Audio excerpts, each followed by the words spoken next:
আজকে এমন একটা যুদ্ধের কথা বলবো যেটা ঘটেছিল ৬২৪ খ্রিস্টাব্দের ১৩ই মার্চ। দেখতে গেলে মাত্র একদিনের একটা ঘটনা, কিন্তু এর প্রভাব শতাব্দীর পর শতাব্দী ধরে রয়ে গেছে। মানে যদি শুধু সংখ্যা দিয়ে বিচার করা হয় তাহলে তো কোনো তুলনাই চলে না। একদিকে দেখুন মাত্র ৩১৩ জন সৈন্য, হাতে গোনা কয়েকটা ঘোড়া আর উট, আর অন্যদিকে প্রায় হাজারখানেক সৈন্যের এক বিশাল বাহিনী, যাদের কাছে আছে শখানেক ঘোড়া আর শয়ে শয়ে উট। একেবারে যাকে বলে অসম লড়াই। তো প্রশ্নটা হলো, এত কম সংখ্যক সৈন্য নিয়ে এত দুর্বল অবস্থা থেকে তারা এমন একটা চূড়ান্ত বিজয় পেল কিভাবে? এটা কি নিছকই ভাগ্য ছিল, নাকি এর পেছনে ছিল অসাধারণ কোনো রণকৌশল বা অন্য কিছু? আচ্ছা, এই যুদ্ধের গভীরে যাওয়ার আগে আমাদের একটু পেছনের ঘটনাটা বুঝতে হবে। মানে তখনকার পরিস্থিতিটা ঠিক কেমন ছিল। একদিকে মদিনার নতুন মুসলিম সম্প্রদায়, আর অন্যদিকে মক্কার প্রতিষ্ঠিত ক্ষমতাশালী কুরাইশরা। তাদের মধ্যে সম্পর্কটা কিন্তু বেশ উত্তেজনাকর ছিল। মক্কা থেকে মদিনায় হিজরতের পর মুসলিমরা মক্কার যে বাণিজ্যিক কাফেলাগুলো ছিল সেগুলোকে আটকাতে শুরু করে। এখন এটা কিন্তু কোনো বিচ্ছিন্ন বা এলোমেলো আক্রমণ ছিল না, এর পেছনে একটা বড় কৌশল ছিল।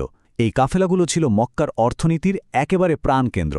তো সেগুলোতে আঘাত করা মানে সরাসরি তাদের অর্থনৈতিক শক্তিকে চ্যালেঞ্জ করা, আর এই ছোট ছোট সংঘর্ষগুলোই ধীরে ধীরে একটা বড় লড়াইয়ের মঞ্চ তৈরি করছিল। তো একটা কাফেলা আটকানোর পরিকল্পনা কিভাবে একটা পুরো দস্তুর যুদ্ধের রূপ নিল, চলুন সেটাই দেখি। দেখুন, পরিস্থিতিটা কিন্তু রাতারাতি তৈরি হয়নি। ৬২২ মদিনায় হিজরতের পর মুসলিমরা একটা নতুন ঘাঁটি পেল। ৬২৩ সাল থেকে তারা মক্কার বাণিজ্য পথে ছোট ছোট অভিযান চালানো শুরু করে, আর ৬২৪ জানুয়ারিতে নাখলার ঘটনাটা উত্তেজনাকে একেবারে চরমে নিয়ে যায়। সব মিলিয়ে মার্চ মাসে যখন মক্কার একটা বিশাল আর দামি কাফেলা আটকানোর পরিকল্পনা হয়, তখন আসলে বারুদে আগুন দেওয়ার মতোই অবস্থা। আর যে কাফেলাটার কথা বলা হচ্ছে সেটার মূল্য কিন্তু যে সেরকম ছিল না। আনুমানিক ৫০,০০০ স্বর্ণমুদ্রার মালামাল ছিল তাতে। ভাবা যায়, আবু সুফিয়ানের নেতৃত্বে আসা এই কাফেলাটা যদি হাতছাড়া হয়ে যেত, তাহলে মক্কার জন্য সেটা একটা বিশাল অর্থনৈতিক ধাক্কা হতো। এটা তারা কোনোভাবেই হতে দিতে পারত না। আর ঠিক এই পয়েন্টেই একটা সাধারণ অভিযান মোড় নেয় একটা ঐতিহাসিক যুদ্ধের দিকে। দুই বাহিনী এবার মুখোমুখি। ব্যাপারটা খুব ইন্টারেস্টিং। কাফেলার নেতা আবু সুফিয়ান কিন্তু খুব চালাকির সাথে তার কাফেলাটাকে বাঁচিয়ে অন্য পথে নিয়ে যেতে পেরেছিলেন। খবরটা পেয়ে মক্কায় তার পাঠানো বার্তাবাহকের মাধ্যমে একটা বিশাল বাহিনীও চলে আসে। কিন্তু মজার বিষয় হল, কাফেলা বেঁচে যাওয়ার পরেও মক্কার বাহিনী ফিরে যায়নি। আবু জাহেলের নেতৃত্বে তারা সিদ্ধান্ত নেয় যে তারা এগিয়ে যাবে এবং মুসলিমদের একেবারে শেষ করে দেবে। এই পরিস্থিতি দেখে নবী মোহাম্মদ একটা মন্তব্য করেন, যা থেকে বোঝা যায় বিষয়টা কতটা গুরুত্বপূর্ণ ছিল। তিনি বলেন, মক্কা তার কলিজার টুকরোগুলিকে তোমাদের পাশে এনে নিক্ষেপ করেছে। এর মানে কি? এর মানে হলো মক্কার সেনাবাহিনীতে শুধু সাধারণ সৈন্য ছিল না, তাদের প্রায় সমস্ত বড় বড় নেতা, অভিজাত আর প্রভাবশালী ব্যক্তিরা যোগ দিয়েছিল। এটা ছিল মক্কার জন্য একটা অল আউট এফোর্ট। তো এখন প্রশ্ন হল, সংখ্যায় কম হয়ে অস্ত্রশস্ত্রে পিছিয়ে থেকেও এই যুদ্ধটা তারা জিতল কিভাবে? এখানেই আসে অসাধারণ কৌশল, মনস্তত্ত্ব আর পরিকল্পনার খেলা। সবচেয়ে দারুণ কৌশলগুলোর একটা ছিল পানি নিয়ে। হুবাব ইবনে মুনজির নামের একজন একটা অসাধারণ পরিকল্পনা দেন।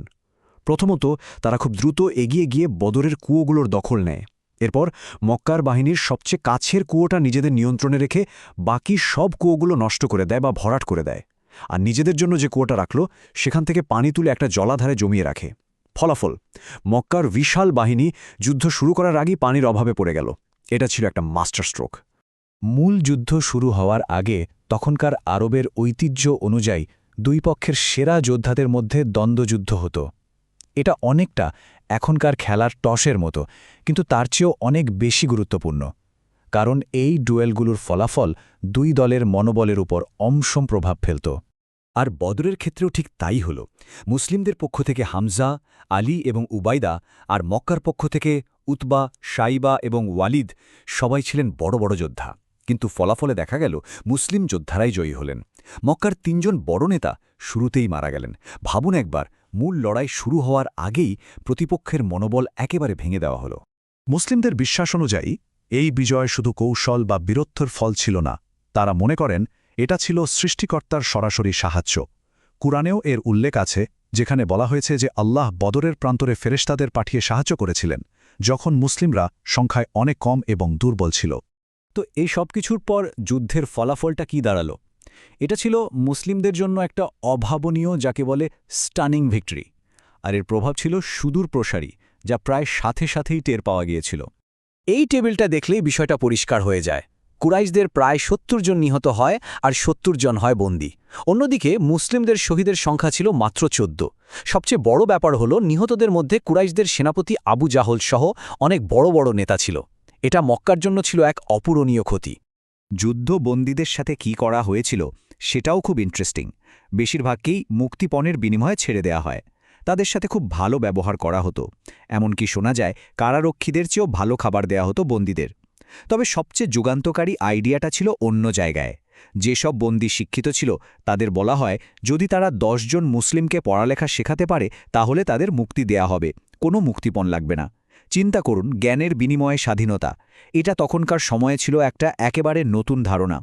অবশ্য ২-১ জন বন্দীকে তাদের পুরনো অপরাধের জন্য মৃত্যুদণ্ড দেয়া হয়েছিল।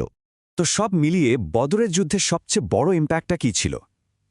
এটা মুসলিমদেরকে রাতারাতি আরবের বুকে একটা নতুন আর শক্তিশালী শক্তি হিসেবে প্রতিষ্ঠা করে দিল।